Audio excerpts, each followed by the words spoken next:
Mtazamaji, hivi ndivyo vyakula aina 5 ambavyo ni hatari zaidi kwa mgonjwa wa presha. Sasa unapokuwa mgonjwa wa presha, ni muhimu sana kuwa makini na vyakula gani ambavyo unatakiwa kuvitumia, kwa sababu kuna aina ya vyakula ukiendelea kuvitumia vinakuweka kwenye hatari zaidi ya presha kupanda mara kwa mara, lakini vile vile kuongeza uhatari zaidi wa kupata madhara yatokanayo na ugonjwa wa presha. Chakula cha kwanza ni matumizi ya chumvi nyingi.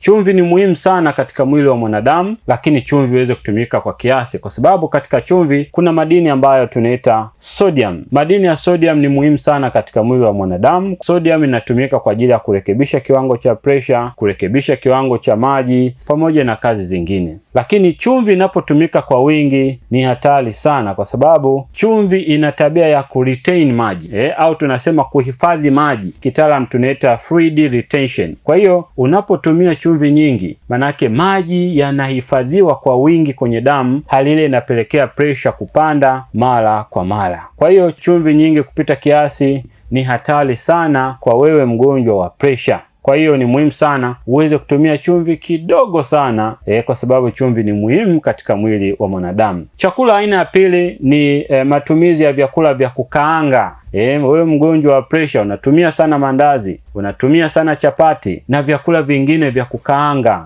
samaki wa kukaanga, vyote ambavyo vinakaangwa kwenye mafuta mengi ni hatari sana kwa wewe mgonjwa wa presha, kwa sababu mafuta yale yanapoingia ndani ya mwili huwa na tabia ya kwenda kuganda. Kama ambavyo mafuta yanaganda kwenye chombo unachokitumia, basi vivyo hivyo mafuta haya huwa yanaenda yanaganda katika mishipa ya damu, hali ile inapelekea tatizo la presha kuendelea kuwa kubwa zaidi. Lakini chakula aina ya 3 ni matumizi ya nyama nyekundu kupita kiasi. Naongelea nyama ya ng'ombe, nyama ya mbuzi na wanyama wengine wenye miguu minne, kwa sababu aina hizi za nyama zina kiwango kingi sana cha mafuta mabaya ambayo tunaita cholesterol, ambayo mafuta yale nayo huwa yanaenda kuganda kwenye mishipa ya damu, hali ile inapelekea tatizo la presha kuendelea kuwa kubwa zaidi. Na bahati mbaya sana, mtu anapotumia nyama anachukua chumvi ananyunyuzia kwenye nyama, anakula ile nyama ambayo ina chumvi nyingi, hali ile inapelekea tatizo kuwa na uhatari zaidi. Mgonjwa wa presha utashangaa presha inapanda mara kwa mara, presha inakusumbua, kila ukienda kupima presha iko juu, kumbe ni chakula unachokitumia. Chakula kingine ambacho ni hatari zaidi kwa mgonjwa wa presha ni matumizi ya pombe pamoja na vinywaji vyenye caffeine. Vinywaji vyenye caffeine naongelea matumizi ya energy drink, naongelea matumizi ya kahawa na vinywaji vingine vyote ambavyo vina caffeine. Lakini vile vile matumizi ya pombe.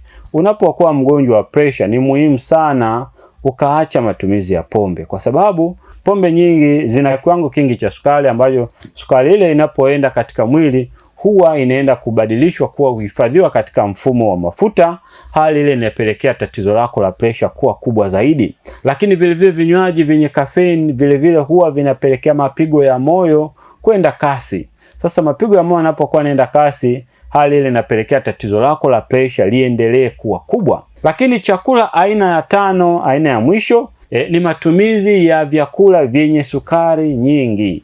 Hapa naongelea matumizi ya keki, naongelea vinywaji kama soda, naongelea vyakula vyote ambavyo vinawekewa sukari nyingi. Kuna watu siku hizo wako addicted na matumizi ya ubuyu ambao unakuwa na sukari nyingi kweli. Sasa hali ile inaweza kapelekea tatizo lako la presha likiendelea kuwa kubwa, kwa sababu mwili huwa unatunza sukari katika mfumo wa mafuta.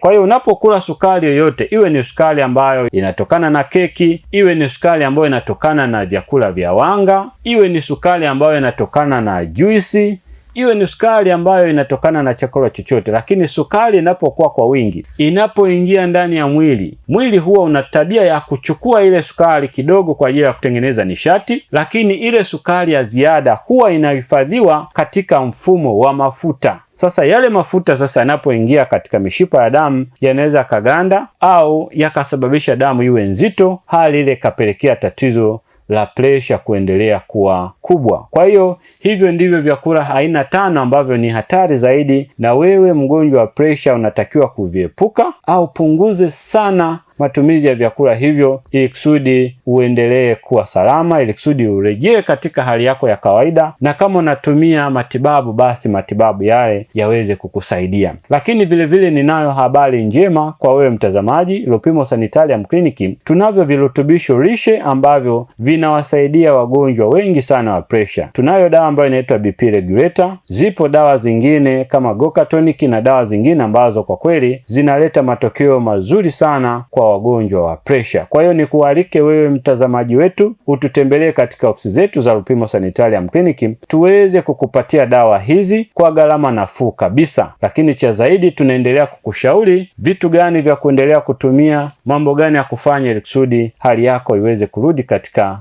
hali ya kawaida. Na ugonjwa wa pressure unatibika ndugu mtazamaji. Achana na maneno ya mtaani kwamba pressure haitibiki. Pressure inatibika. Unapona kabisa pressure, unarudi katika afya yako ya kawaida. Nikukaribisha sana katika ofisi yetu ya Lupimo Sanitarium Clinic ambapo tunapatikana Ubungo Riverside, barabara ya kuelekea jeshini. Asante sana, karibu tena wakati mwingine.